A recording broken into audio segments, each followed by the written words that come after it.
আৰা যদি হিস্টোৰি মোতাবেক যদি স্টাডি কৰি দইলে লেলা কৰি দইলে মুসলমান এলমৰ মাঝে টেকনোলজি কলম মাঝে সায়েন্স দানির মাঝে বেশি আগুরি আছিল যে মুসলমানের ইনভেনশনের জরিয়া ইউরোপ সকল ফিচ্ছা হৈ গিল গই যে মুসলমানের সাইন্টিস্টৰ জরিয়া ইউরোপ সকলতো এলম ফরিবল্লা বুলি আরে বিদেশের মাঝে আফুট মগর আজকাল মুসলমান কেলা ফিচ্ছা গিয়ে ইয়ান আরা চাই From 8th to 12th century, মুসলমানৰ বিজ্ঞানত্ব আৰু গোল্ডেন এজ আছিল বলে এই সুলম মাঝে হনক বা ইউৰোপিয়ানতো যদি সাইন্টিস্টৰ এলম ফরা ফরত দইলে যদি সাইন্স দানির ওরে রিসার্চ করা ফরত দইলে এই মানুষই বাতু কিন্তু আরবি এলম ফরন বেশি দরকার আছিল আর যদি স্কুলম মাঝে ফরিদ দইলে ব্লাড সাইকোলজিস্ট নালায় এই সাইন্টিস্ট বারে ফাইদে আর কিন্তু ক্রিশ্চিয়ান यानी উইলিয়াম হাবি মগর ইবা উইলিয়াম হাবিয়ে নালায় দে ন ইয়াক গড় ৬০ বছর আগে মুসলমান সাইন্টিস্ট নালায় দে ব্লাড সাইকোলজিস্টের ফর্মুলা আর যদি হিস্টোরি মাঝে যদি ফিসা ৮০ বছর পর্যন্ত যাই রইলে এই ব্লাড সাইকোলজিস্ট এবারে কিন্তু মুসলমানে নালায় দে যারা আর ইবনে নফিস হয়ে জানি মগর আর এখন কিফুনির ইবা নালায় দে উইলিয়াম হাবি ৬০ বছর আগে মগর ন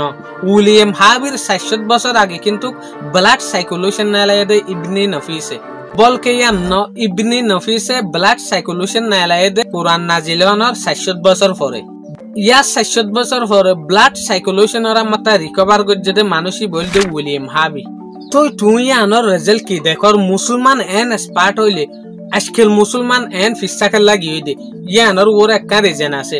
মুসলমান আগে কোরআন শরীফের যে সুলম মাঝে পড়তো এই সুলম মাঝে মানি বুঝিবলা চেষ্টা করতো মগর আজকাল জিনে মুসলমানে কোরআন শরীফ পড়ে দিতারা কিন্তু ফরাজ যার গদে মানি বুঝিবলা না স্যার সাইন্স লইরে মিলাইবলা না স্যার ইয়ান লইরে তারা ফিসা বাজে গি বলকে ইয়ান ন অনরা দেখি বাদে দুনিয়ার মাঝে বিজ্ঞানত্ব আর ফরাজ আদি কিতাব ই বলতে কোরআন ইবারে না মুসলমানে না হিন্দুয়ে না শিখ না ইসাই না জুস না ইহুদি ফত্তি কুমে পরে দে কিতাবি বাউল দে কোরআন মগর ফত্তি কুমে এ কিতাবি বারে কিন্তু মানি বুঝিয়রে পরে মগর আর মুসলমানত তো বেশভাগ মানুষে কোরআনর পরে দি কিন্তু মানি নবুঝিয়রে তলে ইয়ান লইরে এ দুনিয়ার মাঝে কি হইলে তুই কিন্তু কোরআন ফরিয়রে সব পান পাইবা দে মগর কোরআনর ভিতরে যে হদিন ডিসকভারর হতা হই সাইন্টিফিক হতা হই যে হদিন প্রোডাকশনের বাবুতে হতা হই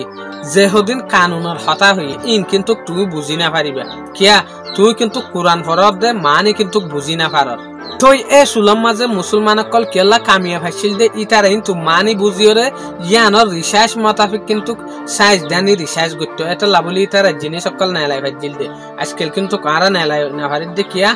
কোরআনের মানি যেটা তারা না চাই আর তো এই টেকনোলজির বরে কিন্তু ধ্যান নাই